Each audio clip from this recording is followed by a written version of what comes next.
Namaste and welcome to another edition of the Bharatvaarta Weekly. I'm Roshan Cariappa and have with me Nirav Kanodra to run you through the news and events of the week that was.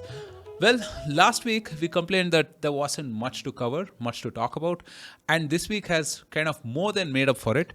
We'll talk about the India Canada diplomatic crisis, the passing of the historic Women's Reservation Bill, and Gujarat's introduction of a new bill to end student elected bodies, and finally, JP Morgan including Indian government bonds in the emerging market debt index.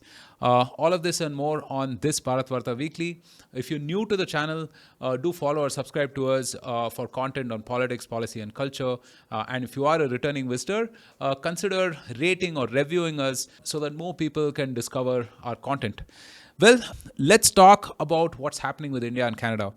Earlier this week, diplomatic ties between India and Canada took a nosedive after Canadian Prime Minister Justin Trudeau made a public allegation against India.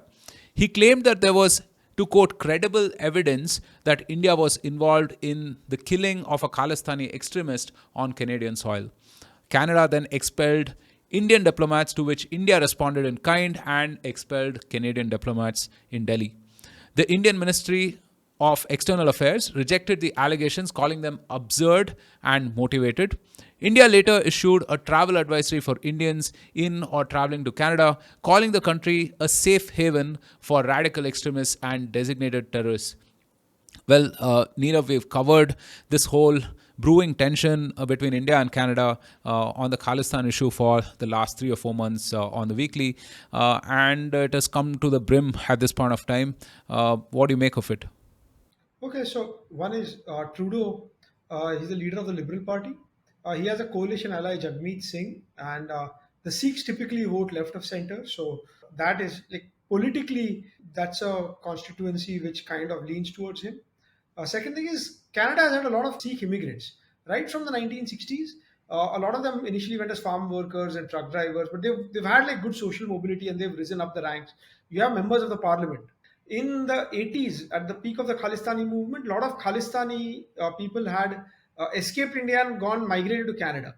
So you have like more people with Khalistani separatist tendencies in Canada than you have in India actually. And then lastly I want to say is that the countries don't realize it. Like you had in the 80s, you had one plane bombing, Kanishka bombing, where a lot of Canadian citizens died as well. And so that was like something which should have like made them realize a lot more seriousness about this whole issue. Yeah, so that particular incident, right? I mean, I was just looking into it. 325 people on board Yeah. died, and it was from Montreal to London. A sizable number of Canadians as well. And guess Yes. how many people actually went to jail or whatever? Right, So I zero. think there's one. No. So okay. So one was kind of accused. Yeah. But One was so I think accused. he I don't passed think away. Yeah. anything happened after that. So I think see that is also like one thing which should tell them the seriousness of the problem. Yeah, yeah. Now, Harmeet Singh Nijjar was on India's like wanted list since 2018, and that was something which was communicated and given to the Canadian government by Captain Amrinder Singh, who was then the Punjab CM. So this is a known age-old issue. I have no idea or can't say how he died. Maybe it's rival gangs or whoever is involved, etc. But it's an unfortunate thing. Ideally, he should have been extradited and put in prison in India for whatever crimes that he's committed. And then second thing is this Khalistani separatist movement has gone up a little bit notch after the farmers' agitation against the farm laws. And that time, all these separatist elements again have been trying to foment trouble. And India is trying to get Canada's help to get this. Unfortunately, this is probably the reason why India sidelined Justin Trudeau at the G20. So he was also shown in negative light by the Canadian media. So he's trying to act tough and he's expelled India's diplomat and also, I think, in public let out name of a raw agent. Once that has happened, India retaliated back by sending back Canadian diplomats. And now India has said that they will not give any visas to Canadian citizens visiting India, though consular services are open for Indian citizens. Canada has a lot of Indian students, a lot of Indian who have gone there to work, a lot of people who have applied for Canadian PR. So also we've stopped discussions on the free trade agreement. So I think all of these things, it's kind of a sad thing I think the root of the issue is there are quite a few Khalistani separatists, and a lot of them are wanted criminals. So some of them are terrorists and criminals. So I think if the authorities could cooperate and actually help India extradite some of these people, that would have been an ideal scenario. But that is unfortunately not happening. Also, it seems, given that the stakes have been raised so much, it is unlikely that we see ties resume. So in 2024, India has its election, and in 2025, Canada has its election. So maybe if the same two parties come back in power, maybe we might not see thawing of the relations for a while. Canada also, it's part of the Five Eyes network, which is USA, Canada, UK, Australia, New Zealand, who share intelligence. And they tried to get the other allies to come and speak against India, but I think they have all refrained. But see, this is India has to keep its national interest and its territorial integrity on top. And though the US did say, Anthony Blinken did say about extrajudicial killings, killing on foreign soil is not an appropriate thing to do, that completely slams of hypocrisy. We know what happened to Osama bin Laden or Soleimani of Iran. So let's leave that part out. And anyways, I personally am a person of peace. So I don't really think that all these things are appropriate. But either ways, I think this situation is a kind of a small thing which has been blown out of proportion, and the consequences can be larger. I think what I feel bad for is a lot of Indian citizens. Hopefully there are no like real hate crimes or something against Indians or Hindu temples in Canada. Also, there might be a rift between uh, Indian origin people who are already Canadian citizens versus like recent immigrants from India. And those kind of sometimes these kind of rivalries or things can be actually create a whole negative experience. And finally, like, had India been able to get through an FTA with Canada, Canada has the NAFTA agreement with the US. So, and there's a lot of people to people exchange. So that would have helped as well. Anyways, I think this will take some while to calm down. But I think now look at it from one perspective. That one is India is standing up tough, which is a good thing. It is correct. Maybe this is actually burnishing or strengthening Modi's domestic image. So probably helps him. Maybe by the time next year election rolls out, most people would have forgotten about this anyways. And even to the international community, India is now being taken a little more seriously. Now, can you manage the consequences of this fallout? We'll see. Hopefully, see, we have Dr. Jaishankar. He's an expert diplomat. All of India's foreign services, etc., very competent, smart people. Not to say the Canadians aren't. And I think something would be resolved. There are a lot of common interests. I think this is a thorn in this relationship, which is harboring some in the wider Sikh community. In India, probably it's a lot less. Within Canada as well, like there are a few fringe elements. So mentally living in 1980s, and it is these fringe elements which is causing the trouble. I'm sure like a lot of Canadian Indians don't care either about Khalistan or about India, the Sikh community in Canada. So I think farm laws or a separate Khalistan state, etc., is a non-issue and should be treated as such. Let's see. I think only time will tell how this does get resolved, but I don't see a quick resolution anytime soon. Yeah. No, I think first thing, we must definitely separate Sikhs from Khalistanis. I mean, I was listening to The Economist and the BBC podcast on this issue, and they seem to conveniently use both interchangeably, right? Now, I don't know if that's deliberate or if that's just a misunderstanding.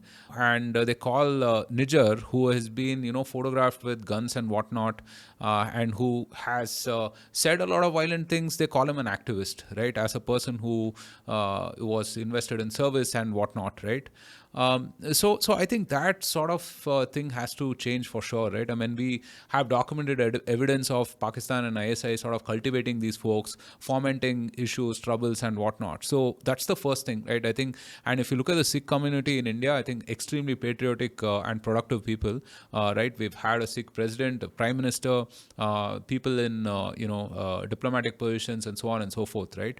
And I think the vast majority of Sikhs don't really want all of this nonsense sense of a Khalistan or whatever, right? I mean, they're doing very well here, even though, Punjab has had its share of troubles over the last few years, right? I think this demand for Khalistan is something external to India. It's all of these folks in Canada or Britain vacillating against this, and I doubt any of these folks will give up their passports to come back to Punjab or Khalistan whenever that fiction happens, right? Or doesn't happen likely, right?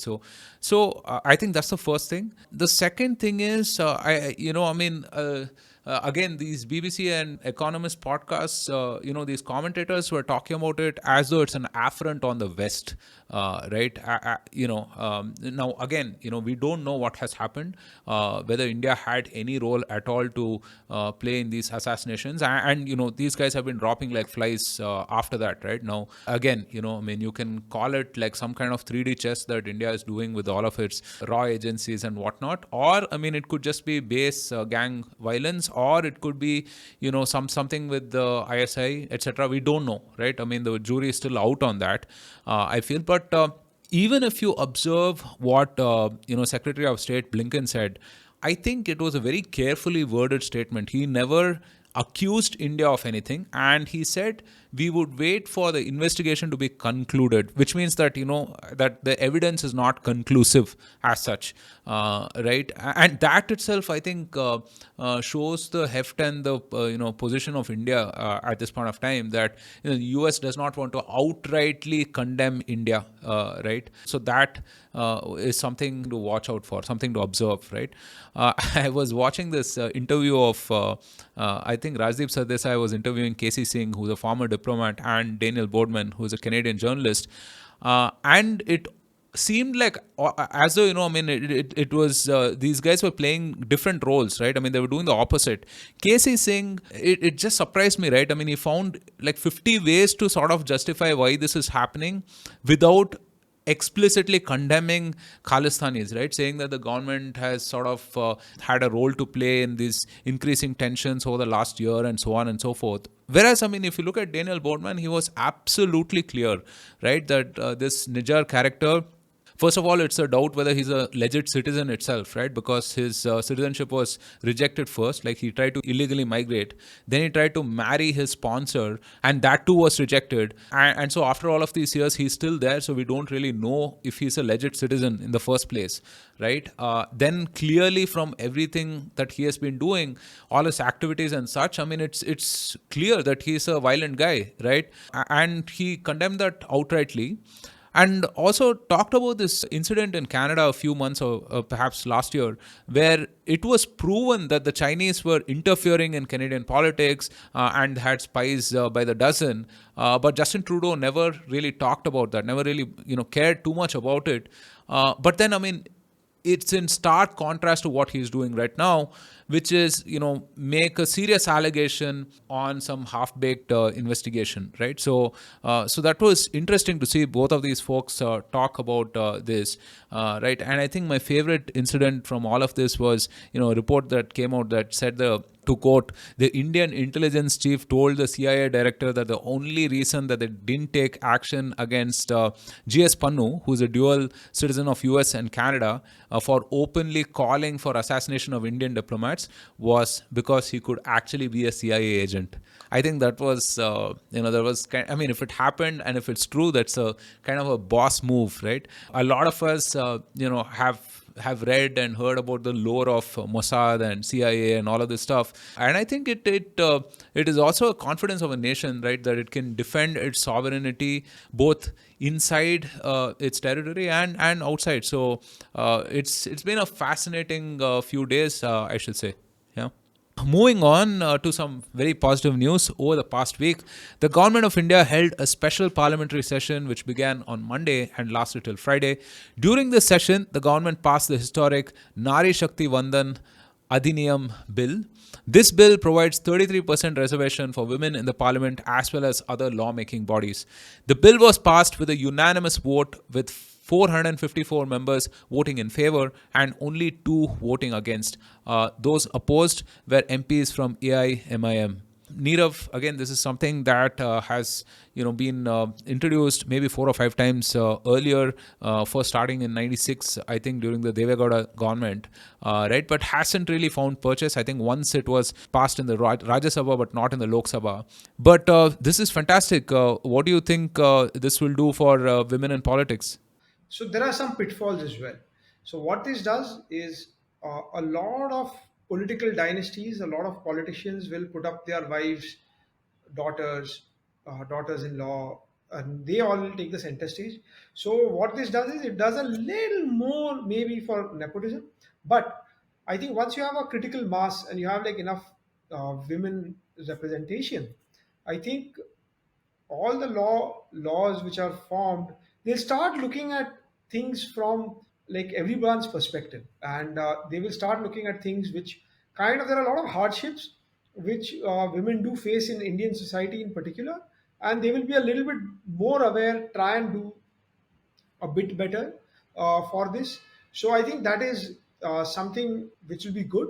I actually feel that I would have preferred it organically to go like New Zealand has about 50%, right? Women legislators. So I think that would have been great. This reservation, there are multiple ways, but this is going to like push it and kickstart it, right? Now the other thing is that this is not going to happen till we have a census and we have delimitation of the constituency. So probably it's 2026 or something of that sort, since when the state elections might have it. And there's a big controversy again of delimitation and the changes in population of states. Some states have had huge population increase due to fertility. Some, like cities like Bangalore, have had huge increase in population due to immigration. And one is a positive. It's a very difficult conversation. So that is one thing. Then, lastly, one of the potential pitfalls I can see is that every constituency by rotation will have female candidate reserved for a female candidate. So there is an MP who's been an MP from one particular constituency for 2 terms, will have to vacate that seat and maybe either fight from an adjacent seat, or so then there is a little bit difficulty in like people thinking long term, people owning a constituency and trying and developing it, or they try and put a rubber stamp which could be their spouse or daughter-in-law or sister, and that would kind of defeat the purpose. What you would want is like a genuine.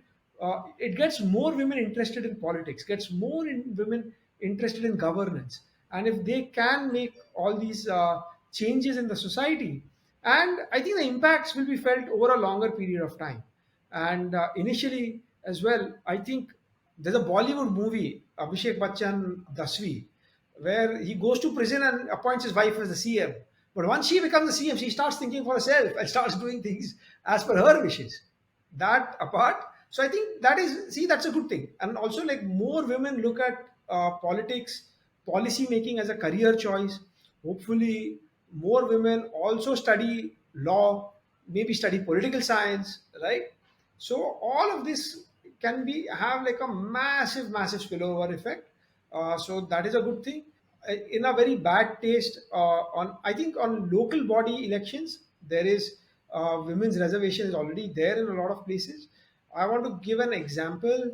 I It is from Telangana state, where I think in a Zilla Parishad election or a municipal election, both candidates were women, both were wearing burqas, and the posters, there was a photo of their husband with a woman standing next to each other in a burqa. So I think that unfortunately defeats the purpose. What we want is not like a woman has an identity of her own.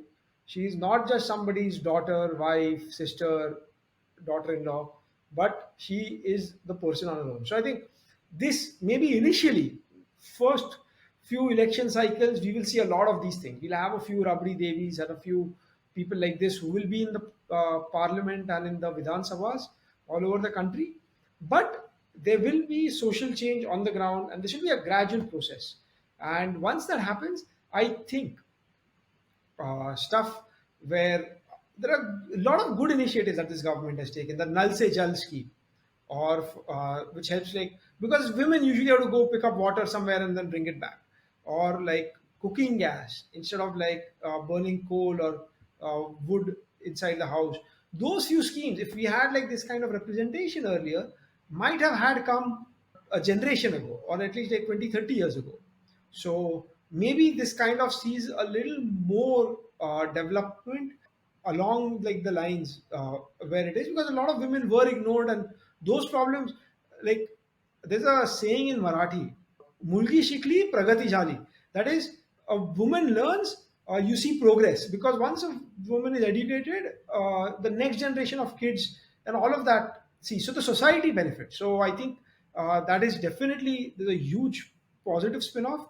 It is just maybe in the short run, we will see some of those kind of candidates who are there not because they are interested, but because they are somebody's token representative, and that probably is a negative thing on its own. So yeah, but all in all, hats off to the government, and hopefully, I think it's been passed with a massive majority.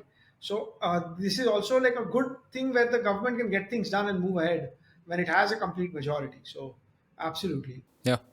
No, fantastic news. I kind of agree with you. I think this is an artificial push in the interim period, right? I think something like a more organic thing where true women's empowerment results in more development, more progress, right? And they actually start caring and taking up positions of power more organically would have been fantastic. And I don't think why any man cannot represent a woman either, right? I mean, women's issues. So I think you have to look at it from an issue perspective. If you look at Prime Minister Modi itself, I think he has been the most women friendly prime minister we've ever had, right? I mean, if you look at Swachh Bharat, you mentioned the LPG gas cylinder, Nal Pe Jal, Jal Jeevan Mission, etc. And it's also why he enjoys such an amazing support of women, right, in elections, in even in places where traditionally where they may be slightly BJP might be slightly backward, right? So this is fantastic. Couple of nuances here. I think this is a horizontal reservation, so which means that, let's say, even within EWS, economically weaker sections, or OBC, they will have to budget that 33% of those seats for women, right? So right now, women's representation in India stands on average at 12%.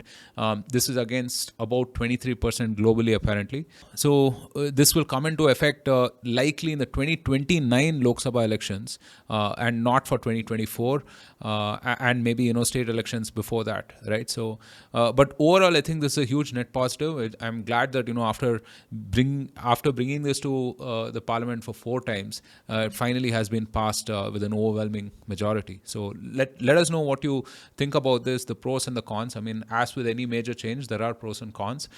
So do let us know what you think about this in the comments.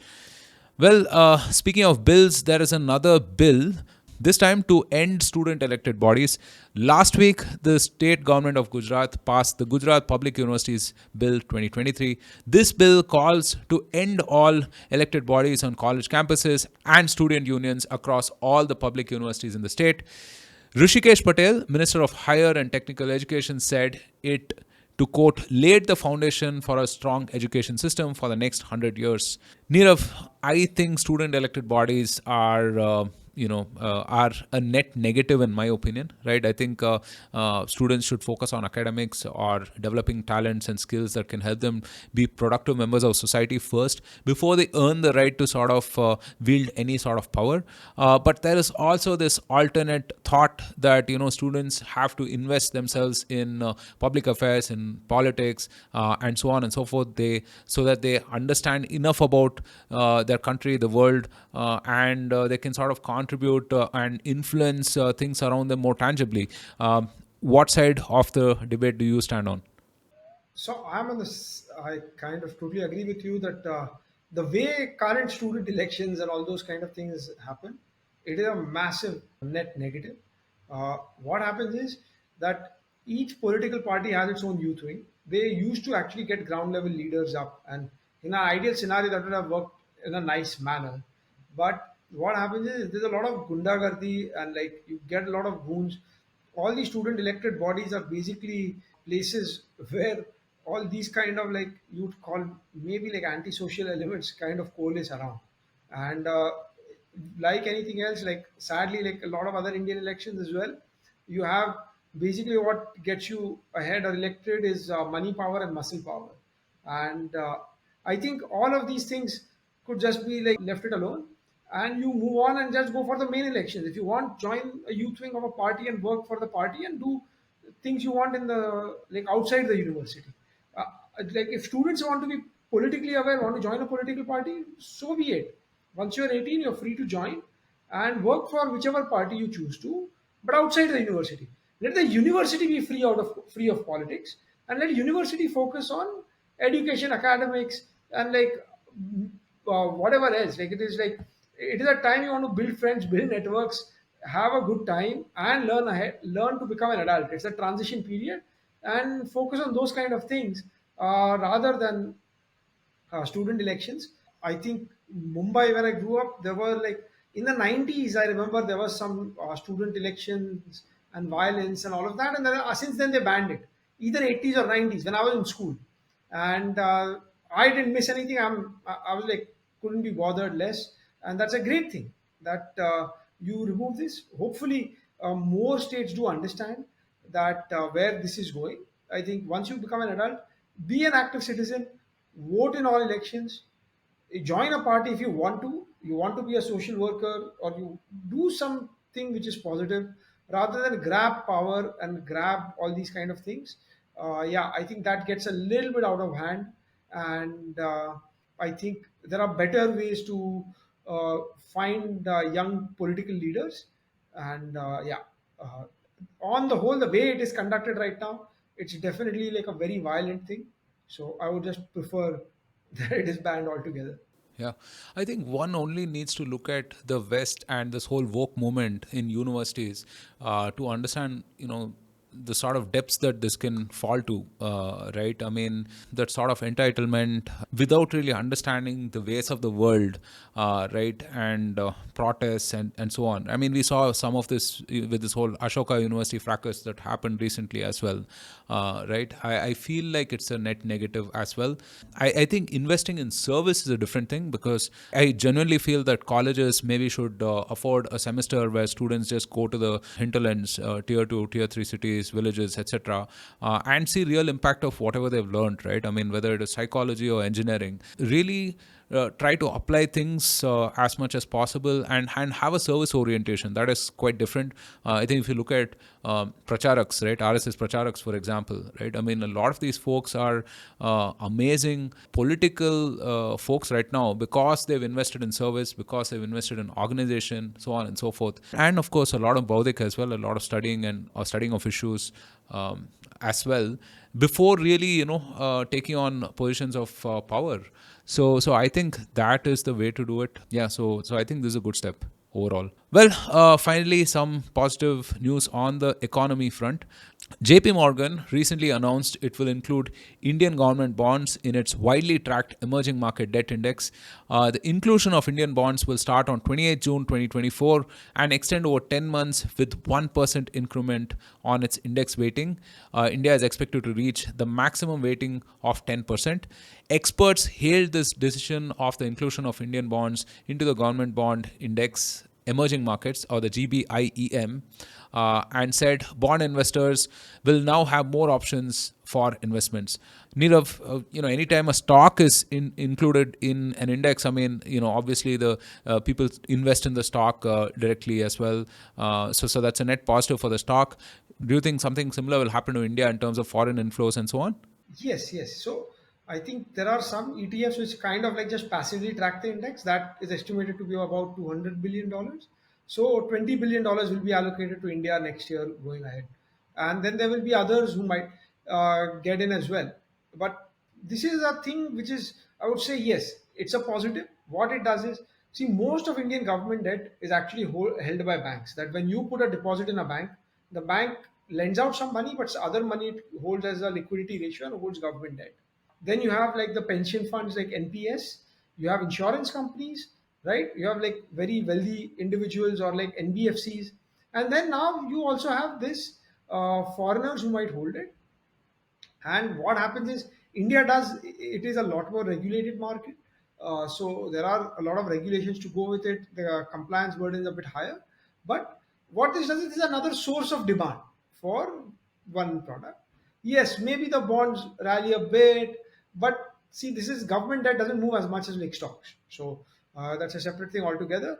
And what this does is it makes India's capital account more convertible, and there'll be more inflows and outflows from India. Can you can So you briefly explain capital account convertibility yeah, for those sure. of us who may not know it? Sure, sure. So, capital account convertibility is the ability to move capital freely in and out through the country's borders.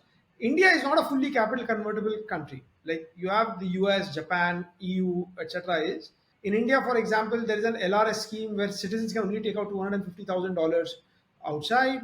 Foreigners as well, they can only take the money out, which is the amount invested and retained earnings. They can't really borrow money locally and take money out and then invest overseas or whatever. So that is there. And India is still a developing country. As much as we would like to say, it is still a lower middle income country. So this is probably appropriate. There is a famous, I think, Nobel Prize winning economist says that there's a trilemma. You cannot have an open capital account, you cannot have independent policy and a stable currency. You have to only choose two out of three. So I think countries like Japan, EU, etc., they say, okay, I'm okay with my currency being volatile. That's fine. In a developing country like India, if your currency weakens a lot, you're suddenly inflation, you import a lot because through oil prices or whatever we import. Or if your currency strengthens a lot, then all your exports like even IT services, etc., become uncompetitive. So you want that, and you want your policy to be independent, not run that, oh, if like the US Federal Reserve is hiking rates or cutting rates, that affects your domestic. So now what will happen is, this is a step, slowly we are moving there as we keep growing up, as we keep developing. This is one small step taken in like slowly opening India's capital account. And what this does is, there is a positive, obviously, that there is new source of government debt demand. So maybe banks don't have to buy up all of this, so banks can lend more domestically. So there is more money coming in. So that's a positive. The negative is what a lot of critics say is, you will see the currency, interest rates could potentially get more volatile depending on external conditions. That RBI hikes or cut rates is because what is happening in rest of the world, not what is required for the domestic economy. But as India gets intertwined, India is signing FTAs, India wants to, we don't want to be a closed economy. So this also is a positive. I think at the margin, it is a positive. I personally feel that we might have been ready even like 5, 10 years ago, but that's my personal opinion. Slowly, and India has to work towards kind of opening it up. And now, given whatever India has done, JP Morgan feels that this is a reasonably liquid market. So India gives enough yield and is stable. So and provides diversification for foreign investors. So it's a positive at the margin. It is not a big game changer. And unlike when late 90s, early 2000s, when the foreign portfolio investors are allowed to invest in Indian stocks, and suddenly the stock market capitalization went up a lot, etc. This is not going to be of that sort. This is mostly institutional professional investors. This is not your GameStop saga or anything. Things don't move very fast. We talk about yields and changes in yields in basis points. So it is a small thing, but it is a positive development, and it kind of also helps in development of the Indian debt market. That's all what it is. I'm happy that it has happened. Maybe a little too late, but yeah, absolutely. One Bharatvaarta guest and PM's Economic Advisory Council member, member of the Niti Aayog, Sanjeev Sanyal, had been pushing for it right since 2014 and then 2019. So this has finally come to the seen light of day. So yeah, that's a bit positive. Really shout out to Sanjeev. I do know that he's been involved like behind the scenes and laying all the groundwork, etc., etc. So he's one of the many people involved, right? So absolutely, I think yeah, it's a good thing for India and the citizens, all of them. All right, and in more positive news, iPhones made in India went live. So last week we had iPhone 15. The release has been tremendous. I think huge positive response. Although I don't know what new updates are significant, but so we've talked about this earlier about how India is slowly but surely gaining a larger percentage in manufacturing of these iPhones. Nirav, this is also a significant milestone. Oh yeah, absolutely. So 7% of iPhone 15. is assembled in India. I would not call them completely manufactured in India. A lot of components come from Korea, Taiwan, China, etc. But I'm really happy. So one is you building it and launched at the same time. In the previous cycle, the older models were being assembled in India. So now the launch, I think, see for Apple, for Taiwan, so Foxconn, which is a Taiwanese company, is assembling it, and everyone else. I think there's a conscious effort to have a China plus one strategy, and they want to build resilience, they want to build redundancy, so that is great. And for India, it's great because employs a lot of people. One right now we are assembling components. Slowly we will be producing a few components. This leads to skilling of a lot of people, and a worker's income gives a better lifestyle. And when the worker spends it, not only to that family, it kind of like a plant coming up somewhere actually creates a whole ecosystem of all services, restaurants, other facilities. So absolutely. And now India is getting more and more critical within global supply chains, and we wanted to do all of these things in Make in India. So maybe sometimes you need the external environment also to fall right into place with more tensions between US and China, and also realizing post COVID, you cannot be too reliant on a monopoly. So, what if something goes wrong? What if there's a border closed? Or what if tariffs rise, etc.? So, and India is making the most of it. So, great. This is fantastic. Hopefully, we get to like the stated number of 25% soon, and hopefully, more and more components start being built in India as well. Yeah, absolutely. All right, on that note, we come to the end of this Bharatvaarta Weekly. I hope you enjoyed our content. If you did, don't forget to rate and review us. Like, subscribe, share, all of the good stuff. Promote this content to more people, your friends, your family, whoever. And next week, we have an interesting podcast with Rishabh Watts, who is a faculty of political science at the School of Economics, NMIMS University based in Mumbai. He's also studying Indian foreign policy, geopolitics of Southeast Asia, and the Indo-Pacific. Interesting person to follow on Twitter. We'll talk about the whole India-Canada diplomatic fracas happening right now. Let us know if there are guests that we should host and topics we should cover. Do let us know in the comments and we will get to it. So thank you so much for joining us. From Nirav and myself, do stay safe, take care, and Jai Hind.